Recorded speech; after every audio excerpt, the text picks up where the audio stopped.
இந்த டைம் என்னன்னே தெரியல. ஊர்ல இருந்து வந்ததுலேருந்து எனக்கும் செல்வாக்கு மாத்தி மாத்தி உடம்பு சரியில்லாம போகுது. இப்ப பரவாயில்லையான்னு நெறைய பேர் கேட்டிருந்தீங்க. பரவால்ல ஃபீவர் மட்டும் போயிருக்கு. பட் அவனோட சொந்தக்காரவங்க இப்பதான் ஒண்ணு ஒண்ணா வந்துட்டு இருக்காங்க. இருமல், த்ரோட் பெயின், ரன்னிங் நோஸ் அப்படின்னு எப்படியும் அவங்க கிறிஸ்மஸ், பொங்கல் முடிச்சுட்டு தான் போவாங்கன்னு நெனைக்கிறேன். பார்க்கலாம்.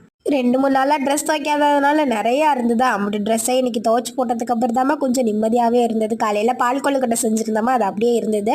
அதை ஈவினிங் அப்படியே சூடு பண்ணி குடிச்சிட்டு ட்ரெஸ் காய போடும்போது நல்லா வெயிலா இருந்தது. காஞ்சிரும்னு பார்த்தேன். பட் அதுக்கப்புறம் வெயிலே இல்லையா, பாதி ட்ரெஸ் தான் காஞ்சிருந்தது. அதை எடுத்து அப்படியே வீட்டுக்குள்ள போட்டுட்டு இன்னைக்கு என்னடா நைட்டு வைக்கிறது ரொம்ப நேரம் யோசிச்சதுக்கு அப்புறம் தான் சரி பருப்பு கடையலாம் அப்படின்னு நினைச்சேன். இந்த டைம் ஊர்ல இருந்து கொண்டு வந்த பருப்பு ரொம்ப மொச்ச பயிர் மாதிரி வேகவே இல்லை. எக்ஸ்ட்ரா 4-5 விசில் வச்சா கூட பரவாயில்ல, எங்கிட்ட ஏனோ தானேன்னு வச்சாச்சு. அதுக்கு சைடிஷாக வந்து கொத்தரவங்க தான் பொரிச்சிருந்தேன்.